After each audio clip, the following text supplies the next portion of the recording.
Estamos no verão, época de praia, de exposição ao sol mais frequente, o que aumenta os riscos de queimaduras que deixam a pele vermelha, dolorida, podem provocar bolhas e até febre e calafrios.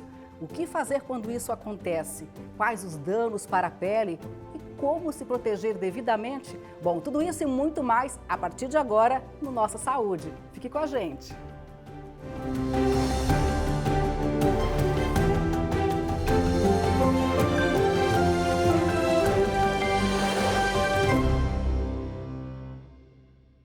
E nós temos o prazer de receber hoje aqui no estúdio a doutora Carol Berger, cirurgiã geral com pós-graduação em dermatologia. Doutora Carol, que prazer lhe receber aqui no Nossa Saúde, seja muito bem-vinda. Oi, Rafa, é um prazer estar aqui com vocês, poder conversar sobre esse assunto que agora é tão frequente no verão, as queimaduras solares, e como isso acontece e como que a gente pode tratar também. A gente ouve muito falar, em raios UVA, UVB, que são os raios ultravioletas produzidos pelo sol. Qual a diferença entre eles? Nós temos dois tipos de radiação ultravioleta que incidem, Então, o raio UVA e o raio UVB.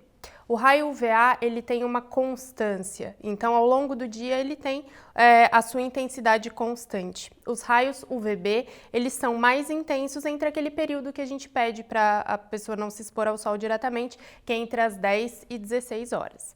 Os raios UVA, eles vão causar um estresse oxidativo na célula, vão ativar a melanina, que é responsável pelo bronzeado, e podem aí provocar também as queimaduras solares. E os raios UVB, que são mais nocivos, mais preocupantes, eles causam alterações mais intensas nas células e podem desenvolver tumores e lesões de pele. Agora, esses raios UVA e UVB, eles também incidem em dias nublados ou só em dias ensolarados? Como é que é isso? Com certeza. A partir do momento que a gente tem o dia, o sol raiando ali, a gente tem a intensidade desses raios e ele varia ao longo do dia, Então, a exposição solar, a gente já recomenda que seja no horário em que os raios são menos intensos, porque ele tem uma variação. Os raios, eles seguem incidindo mesmo nos dias nublados. O que acontece? A gente tem a falsa sensação de que eles não estão incidindo porque as nuvens cobrem, e fazem essa barreira. Então, a gente não enxerga aquele sol e acha que o raio não está incidindo, quando na verdade não. Ele só está sendo bloqueado parcialmente, mas ele tem, apesar de uma intensidade um pouco menor, ele está ali. O que é um erro muito grande que as pessoas cometem é achar que em dias nublados não precisa se proteger, que está tudo certo. É um erro muito comum e a maioria das queimaduras solares, das pessoas que costumam cuidar da pele, que tem o hábito de usar um filtro solar, acontece por causa desse engano aí de achar que no dia nublado não precisa nenhuma proteção. E até mais cedinho da manhã é preciso se proteger, porque o nublado não... O nublado não significa que o raio não está ali, ele está em menor intensidade, porque tem uma barreira física, que são as nuvens, Mas ele ainda está ali e ainda segue sendo nocivo para a pele. Esses raios, eles variam de cidade para cidade, de país para país? Quanto mais próximo da linha do Equador a gente fica, principalmente no Brasil, os estados que estão mais acima, mais intensos são esses raios por uma questão de proximidade ao Sol mesmo, A variação deles muda de acordo com cada estado. Aqui no Sul a gente tem raios um pouco menos intensos, mas no Sul nós temos uma característica populacional de pessoas de pele mais clara, de fototipo 1, de olhos claros, ruivos, com sardinhas, e a nossa população acaba sendo mais suscetível aos raios do que a população que já tem uma melanina mais protuberante e daí acaba tendo um pouco mais de proteção. E fala um pouco pra gente sobre o efeito desses raios UVA e UVB na pele, no nosso dia a dia, quando a gente pega um sol. Então, a radiação ela vai provocar nas nossas células um estresse oxidativo. O que seria isso? É um dano, Então, o Sol ele tem uma exposição cumulativa, ou seja, acaba ocorrendo ao longo dos anos, a pessoa que se expõe frequentemente ao Sol, o dano vai sendo acumulado. Por isso que as pessoas mais velhas tendem a ter mais manchas na pele, mais lesões, mais tumores, lesões pré-malignas e malignas de pele, porque esse dano ele vai se acumulando. E existe também o outro tipo, que são as exposições intermitentes graves, que seriam as queimaduras solares. Então, por exemplo, uma pessoa que desenvolve uma vez por ano, todos os anos, uma queimadura solar intensa, ela também tem o risco de desenvolver doenças de pele, mesmo não tendo essa exposição contínua ao sol. E o que caracteriza uma queimadura solar? A queimadura solar é uma queimadura geralmente de primeiro grau, né? Então, falando um pouquinho de queimadura. Queimadura de primeiro grau é aquela que dá vermelhidão, em que a pele fica dolorida, ela pode provocar uma sensação de aquecimento, até uma sensação de calafrio. A queimadura de segundo grau pode ocorrer no sol, não é comum. Geralmente aquelas pessoas que acabam dormindo no sol, esquecendo ou passam algum produto, já ouvi falar limão, coisas ácidas para tentar bronzeado, isso é muito perigoso. Isso pode provocar realmente uma queimadura de segundo grau. Ela é mais comum com líquidos quentes e acidentes domésticos. E a queimadura de terceiro grau, a gente tem uma queimadura que envolve aí até musculatura e que o paciente precisa ser hospitalizado, mas não acontece geralmente com as exposições solares. E por que normalmente a gente está ali no sol, né, tá se expondo ali aos raios solares e não sente, né, essa vermelhidão, não sente que está realmente se queimando? É só horas depois que a gente chegou em casa que a gente vai ver o estrago. Normalmente é isso que acontece, né? Justamente, porque na hora que os raios estão incidindo, que a pessoa começa a ver o bronzeado, que a pele vai ficando um pouquinho avermelhada, ainda não desenvolveu o processo inflamatório decorrente dessa radiação, né? Então, horas depois, ali 3-4 horas depois, é que a gente vai ter uma cascata inflamatória de citocinas que vai provocar a dor, o vermelhidão mais intenso e aí até os sintomas sistêmicos que podem ocorrer. E o que é mais comum, o que você vê no dia a dia no seu trabalho, né? Que tipo de queimadura é a que acontece com mais frequência, especialmente nessa época de verão? As queimaduras de primeiro grau são 90% de todas as queimaduras que a gente tem em relação ao sol, né? Primeiro porque as pessoas acabam indo nesses dias nublados, não dando tanta consideração, esportes também ao sol, né? Às vezes esquece de passar um protetor solar, de usar uma outra proteção, então isso pode ocorrer e realmente é a exposição de vários dias ao sol. Aquelas pessoas que vêm para a praia, acabam ficando vários dias na praia e esse dano vai acumulando, esse processo inflamatório vai acumulando, aí chega ali no final das férias, tá realmente machucado. E aí o que elas sentem? Pode ter, inclusive, ter febre, calafrio, você falou nisso, né? Bolhas, descascar, enfim, são consequências bastante preocupantes, não é, doutora? Sim. A descamação da pele, ela vem intrínseca ao processo dessa lesão por conta do sol, né? Porque a camada superficial de queratina, ela vai descamar porque aquelas células sofreram um dano precoce, uma morte celular precoce. Então, descamar vai acontecer. A pergunta mais frequente é: o que eu posso passar para não descamar? Não adianta, se já teve a lesão ali, mais cedo, mais tarde, com um pouco mais de hidratação ou menos, aquela pele vai acabar descamando porque precisam vir células novas naquele local, né? Os sintomas sistêmicos, ele vem não diretamente pelo sol, mas depois daquele período das primeiras horas ali de exposição solar, desenvolve um processo inflamatório intenso no organismo. Então, por exemplo, uma pessoa que queima só a região do colo e do pescoço, ela vai ter um dano inflamatório muito menor do que uma pessoa que queima o corpo todo, né, por uma questão diária. Então, essas pessoas que fazem queimaduras solares grandes do corpo todo ou dormem no sol, elas acabam tendo calafrios por conta do processo inflamatório decorrente disso. E às vezes também está lá naquele sol, está um dia fresquinho, tem um ventinho, o ventinho acaba também potencializando essa queimadura e a pessoa não percebe, ou seja, tem que ficar muito atento, né, doutora? Tem que ficar muito atento porque o vento muda a nossa sensação térmica. Então, quando a gente está exposto ao sol e a pele começa a aquecer, é involuntário, a gente acaba querendo sair dali porque a temperatura corporal acaba aumentando, né? Quando tem o vento, essa sensação térmica, ela é diferenciada, a gente sente como se estivesse menos exposto ou sofrendo menos. E, na verdade, não, os raios estão incidindo da mesma forma. A gente falou muito aí sobre as consequências das queimaduras, né? Agora, O que a gente tem que ficar atento mesmo, doutora, é que, na verdade, ano após ano, como você mesma falou, lá na frente o resultado pode ser um câncer. Nós recentemente fizemos um programa alertando aí sobre o câncer de pele e esse é realmente o grande perigo, não é?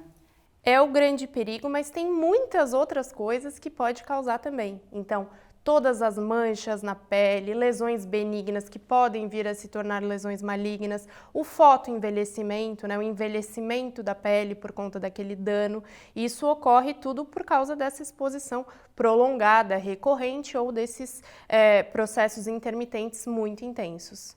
E às vezes as pessoas de repente não dão tanta bola para isso, porque na hora que pega o sol fica bonito, né? Fica bronzeado, depois de um tempo você fica bonita, fica ótimo. Só que o câncer ele vem depois de anos. É um Então, dano cumulativo. Então, a célula ela sofreu aquele estresse, ela vai ter um processo de renovação celular muito mais intensa. Quanto mais sol se toma, mais ela precisa renovar. Em algum momento dessa renovação celular, podem acontecer alterações genéticas ali e desenvolver uma lesão maligna. A maioria das pessoas que pega esse sol, né, sem a devida proteção, ano após ano, certamente vai desenvolver um câncer, mesmo que seja um câncer benigno, é certo isso? Ou a maioria se safa? Como é que funciona isso? Isso varia muito da pessoa, do fototipo que a gente chama.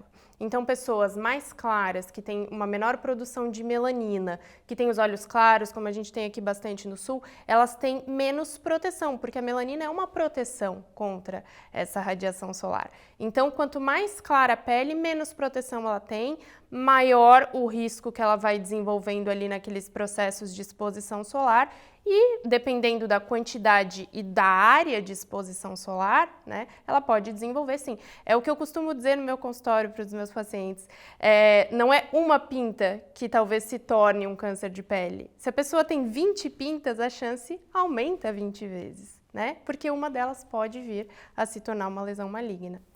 E por que ainda a gente leva tanta informação para as pessoas, ou seja, hoje em dia tem vários veículos aí levando essa informação, e por que mesmo assim as pessoas ainda não têm a consciência de tomar um sol com a devida proteção, de evitar o sol naqueles horários mais perigosos? Eu acho que isso é uma coisa bastante cultural do Brasil. A gente tem muitas praias, né, muito esporte aquático, muitas atividades físicas ao ar livre e as pessoas acabam, pelo tempo nublado, por ser, é rapidinho, eu vou aqui, vou ali, faço uma caminhada, acabam realmente não dando o devido valor para isso. Mas nós temos sempre as campanhas, né, já tem o Dezembro Laranja, que a gente reforça isso para a população e a gente está sempre procurando alertar sobre isso.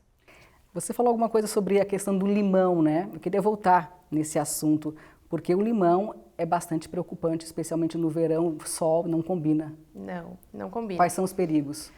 Quando acidentalmente a gente cai alguma substância ácida, né, na pele e tem essa exposição solar, pode ocorrer uma mancha na pele, que é o mais comum, né, porque é pequena quantidade. Então, essas manchas podem ocorrer, a gente depois tem a possibilidade de tratar.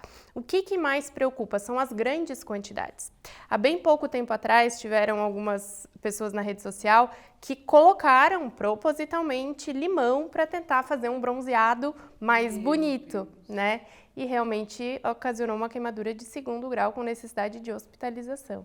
Ou seja, a gente toma também muita bebida, né, no verão com limão, caipirinha e água com limão, e aí toma embaixo do sol, ou seja, muito cuidado. Orientação, assim que perceber, lavar com água e sabão. Só a água, às vezes, vou ali no mar, vou lavar com a água do mar, não vai tirar, porque é ácido. Então a gente precisa lavar com água e sabão para evitar o risco de manchas e de queimaduras. Muito bem, fico alerta então. Doutora, a gente faz uma pausa agora, nós vamos para o intervalo e na sequência então a gente volta com muito mais informações. Vamos falar no segundo bloco sobre prevenção, como se proteger devidamente para evitar queimaduras e a longo prazo doenças mais graves. Não saia daí, a gente volta já.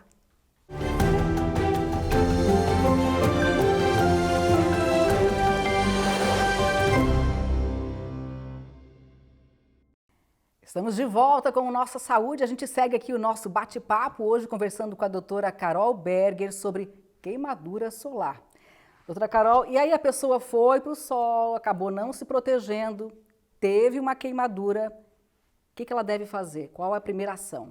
Então, primeiro a gente precisa definir o quão grave foi essa queimadura, né? Se é apenas aquele vermelhidão, aquele desconforto na pele, sensação de repuxamento e dolorimento, ela pode aplicar apenas substâncias tópicas, né? Então, tem vários cremes, loções, pós-sol, que têm ativos calmantes, que têm ativos hidratantes intensos, então à base de ácido hialurônico, com calêndula, enfim, com diversas substâncias que podem ser aplicadas ali.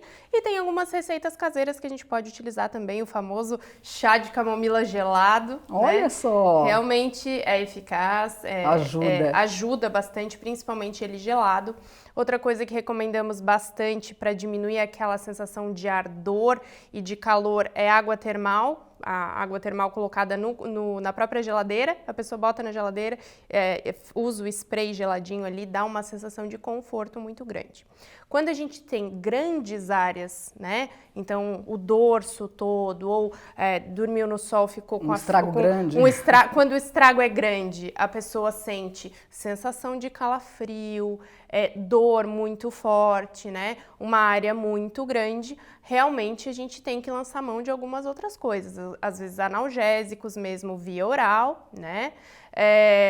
Hidratação é fundamental para o processo de recuperação, né? Porque aquele organismo vai estar cheio de processo inflamatório, a gente tem que estar se hidratando. Muita água, muita água, né? Água, eu digo hidratação oral e hidratação tópica. A gente tem que tomar muita água, hidratar muito a pele, pode lançar mão dessas substâncias calmantes, mas quando o dano é muito grande, às vezes a gente precisa de medicações via oral também para diminuir o desconforto do processo inflamatório que aconteceu.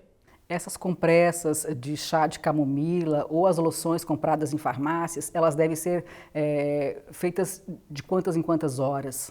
Geralmente de 2 a 3 horas a gente pede, dependendo do dano que ocorreu, né? Não adianta passar uma vez e deixar, né? Não adianta passar uma vez e deixar porque justamente a pele vai absorver. E quanto mais rápido ela absorve, também é uma dica legal, quanto mais rápido a pele vai absorver aquela loção, aquele creme, é porque ela está precisando. Então vamos repetir essa passada aí de 2 a 3 horas geralmente. Em quanto tempo mais ou menos a pele se recupera de uma queimadura solar? Depende muito da intensidade que isso ocorreu. Geralmente a gente tem em torno de 7 dias o processo aí de ocorrer toda aquela descamação, né, da pele, aquelas células que sofreram um processo de morte celular, descamar e recuperar e vir uma nova camada aí, progressivamente recuperando essa pele, mas 7 dias é um tempo que a pessoa já está menos dolorida. E aí começa a descascar e tem gente que vai lá e puxa a pele assim. Não faz. Não, de jeito nenhum. Deixa a pelezinha que ela cai por si só. A pele tem o seu tempo. Quando descamar a pele e aquela descamação sair sozinha, é porque já tem uma célula vindo embaixo para fazer aquela renovação. Quando arranca quando faz crostas um pouquinho maiores e acaba arrancando, tem uma região ali atrás que não estava solta, que não estava descamando espontaneamente, que ela pode machucar e sofrer uma lesão novamente. Quando procurar um médico? Sempre que os sintomas sistêmicos, né, febre, calafrio, pode ocorrer também diarreia, vômito, quando isso não cessar, né? Então, sintomas sistêmicos, tomei uma medicação, não passou a dor, estou muito enjoado, estou tendo diarreia, procurar um médico para ver se realmente tem alguma outra coisa associada. Doutora, no seu dia a dia, no seu trabalho, você vê muita queimadura de bebê, de crianças? É comum? As crianças, por uma campanha muito forte da Sociedade Brasileira de Dermato e também da pediatria, os bebês não são tão expostos ao sol. Os pais cuidam um pouquinho mais. Mas as crianças sofrem queimaduras muito mais intensas e elas não têm como se expressar, né? Então, assim, o importante, bebês, crianças pequenas, hidratação via oral. Isso é muito importante. Às vezes a gente não se dá conta, acaba passando um monte de cremes, de loções, achando que aquilo ali vai recuperar, mas o processo inflamatório precisa de muita hidratação. Agora, para evitar chegar até aí, né, nesse estrago grande aí, de ter uma queimadura, de ter todos esses sintomas, pele descamando, enfim, a proteção ela é fundamental. Aí vamos falar um pouquinho sobre isso, né, porque hoje em dia a gente tem muitas opções de filtros solares, e aí eu quero saber, na hora de ir para o sol, né, eu preciso usar um filtro, que filtro que eu escolho, qual o fator né, seria o ideal? Isso difere de pessoa para pessoa? Como é que funciona? A Sociedade Brasileira de Dermatologia recomenda que o mínimo fator protetor solar seja de 30, né, com os protetores que têm proteção UVA e UVB. Tem pessoas que utilizam aquelas loções com fator de proteção 15, 10, com vontade de realmente bronzear a pele, mas isso não previne os riscos de fazer a queimadura solar. Então, o fator protetor solar de mínimo 30, o importante é a quantidade, né? Então, para o corpo, geralmente 3, 4 colheres de sopa, para o rosto, 1 colher de chá. E a gente tem que estar reaplicando esse protetor a cada 2, 3 horas. Foi no mar, foi na piscina, fez exercício físico, que suou, que aquela proteção solar pode ter saído, tem que fazer reaplicação mais frequente, né? Isso é muito importante. E, obviamente, o que a gente pede é outros tipos de proteção, não só o filtro solar. Tem muitas outras coisas que a gente pode associar, né?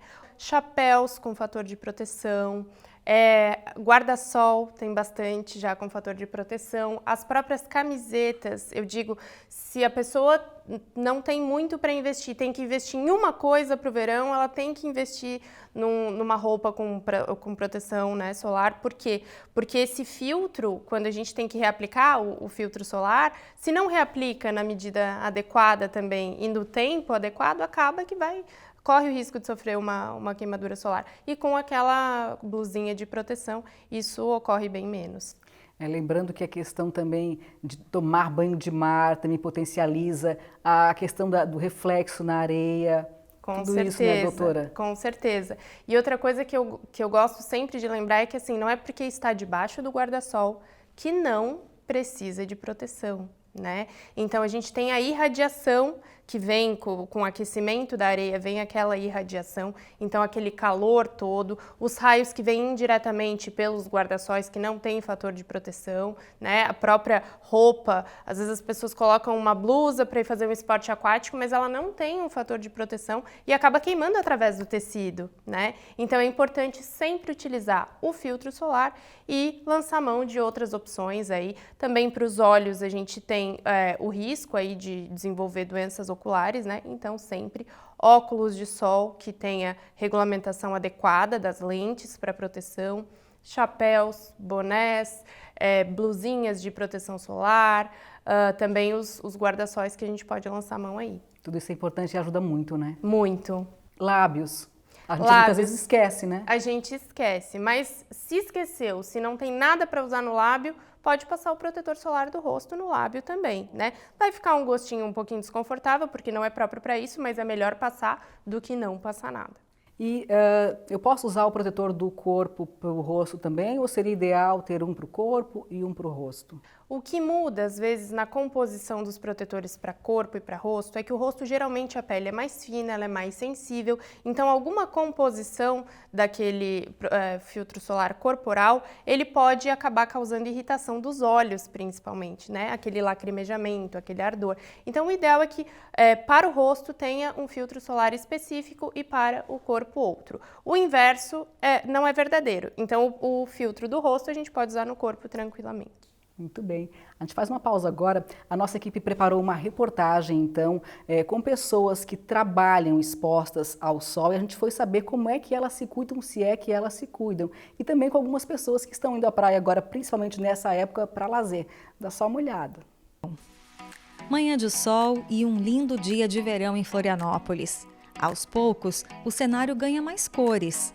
Moradores e turistas chegam com guarda-sóis, cadeiras, cangas e o barulho das ondas disputa com as conversas à beira-mar. Esse cenário o Flávio Tito conhece bem, afinal são 10 anos trabalhando na praia durante o verão.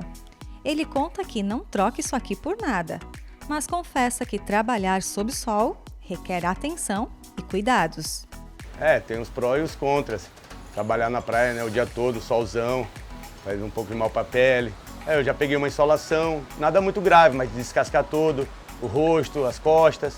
Mas isso foi no passado. Hoje ele se cuida e incentiva a equipe sobre os cuidados para evitar danos à saúde. Por isso a nossa equipe tem que se cuidar sempre, protetor solar, um chapéu, um boné, né, às vezes até uma sapatilha no sol, quem tem. A dica vale para todo mundo. proteção sempre. Especialistas também sugerem evitar a exposição solar entre 10 e 16 horas, que é quando os raios ultravioleta são mais intensos. Com cuidado e proteção, é possível curtir o sol e o verão de muitas formas. Encontramos esse grupo de amigos jogando tênis. O Bruno conta que 2 vezes por semana eles se encontram nessa quadra ao ar livre para praticar o esporte. Para não perder para o sol, eles têm algumas táticas. A gente sempre reza para estar nublado, nunca tá, né? Porque o sol realmente dá uma canseira assim. Mas aproveita também para já tomar um pouquinho de sol, né? Tipo, a gente sempre tenta vir de manhã para não pegar o sol mais forte. Passo protetor, aí de vez em quando com camiseta, sem camiseta, boné sempre para proteger o rosto, né? E é isso.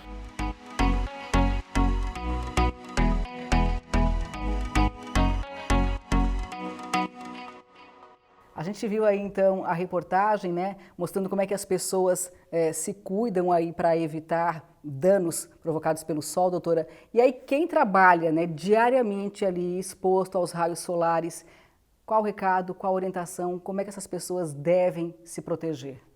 Se cuidem todos os dias, mesmo dias nublados, não esqueçam que a radiação está agindo ali. O ideal é passar o filtro solar, mínimo 30, tanto no rosto quanto no corpo, né? As pessoas que estão aí na praia estão super suscetíveis. Camisetas com fotoproteção, que é importante, é um custo baixo, que chega a ser um investimento, né, para as pessoas que estão aí com exposição. E pessoas que trabalham diretamente ao sol, eu sempre recomendo que essas camisetas sejam de manga longa, porque acaba protegendo a região dos braços também. Chapéus, bonés e, se possível, evitar o sol diretamente, né, algum guarda-sol ou ficar aí à sombra. De repente, vamos falar sobre os horários, né, que são os horários onde há maior incidência de sol, onde os perigos são maiores, evitar, de repente, o trabalhador que puder não estar embaixo do sol nesse momento, puder se proteger. Sim.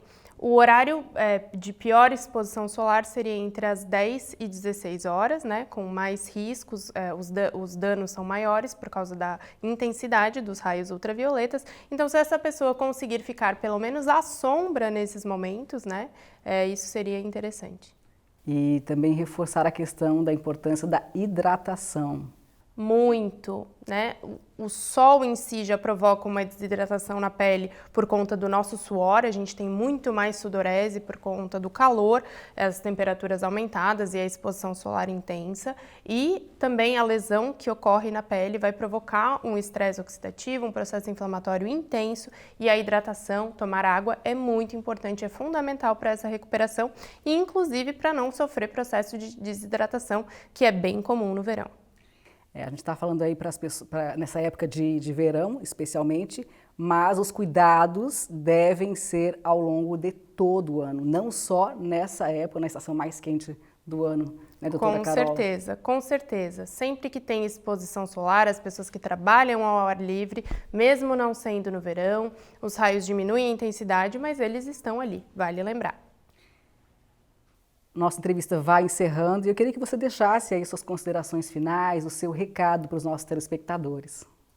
Nessa época do ano, nós temos uma exposição solar muito mais intensa, né? Em períodos muito maiores, e tem muitas pessoas que não têm como sair do sol, né? Que trabalham, são trabalhadores das praias, que fazem esportes aquáticos. Então, gente, cuide, use sempre filtro solar, mínimo 30, e se cerque aí de outras opções de barreiras físicas para conseguir proteger do sol. E garantir a saúde da pele e a saúde do corpo. Com certeza. Doutora Carol, muito obrigada por ter vindo aqui à Nossa Saúde, né, por ter trazido tantas informações importantes aí para os nossos telespectadores. Foi um prazer estar aqui com vocês. E assim então a gente vai encerrando Nossa Saúde de hoje. A você, obrigada pela companhia e a gente se vê no próximo programa. Até lá!